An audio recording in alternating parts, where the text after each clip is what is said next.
Pour Halloween, je me suis dit que j'allais vous parler de sorcières, de zombies et du grand retour de Madonna. Je viens de me faire un tas d'ennemis en une punchline. Mais n'est-ce pas trop facile de tirer sur l'ambulance? Alors j'ai cherché un truc qui fait vraiment peur. Un truc naturel qui nous concerne tous, mais qui peut nous mettre dans tous nos états. Aujourd'hui, on va parler du poop shaming.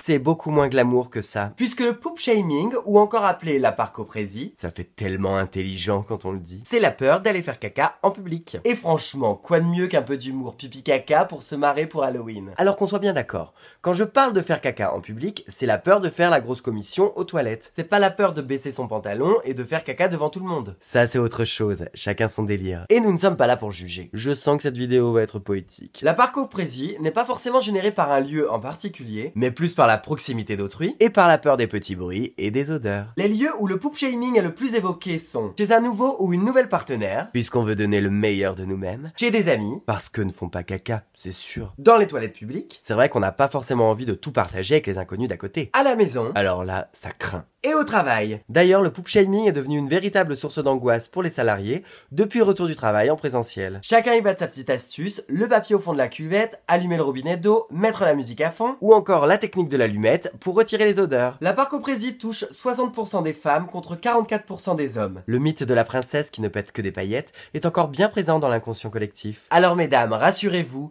c'est terminé les paillettes. La Commission européenne vient de les interdire en septembre parce qu'elles sont trop polluantes. Et oui, les paillettes ce n'est pas si chouette parce que ce sont des microplastiques. Ne culpabilisez donc plus de faire une bonne selle, un bon caca, une bonne grosse merde. Parce que la parcoprésie, ça peut apporter des crampes et des douleurs dans le bas-ventre, des gros problèmes de constipation, ou encore une irritation du côlon ou des maladies inflammatoires de l'intestin. Et comme moi, ne culpabilisez plus de dire aux gens qui vous emmerdent, va chier. Parce que finalement, c'est pour leur bien. Allez, la vie est belle.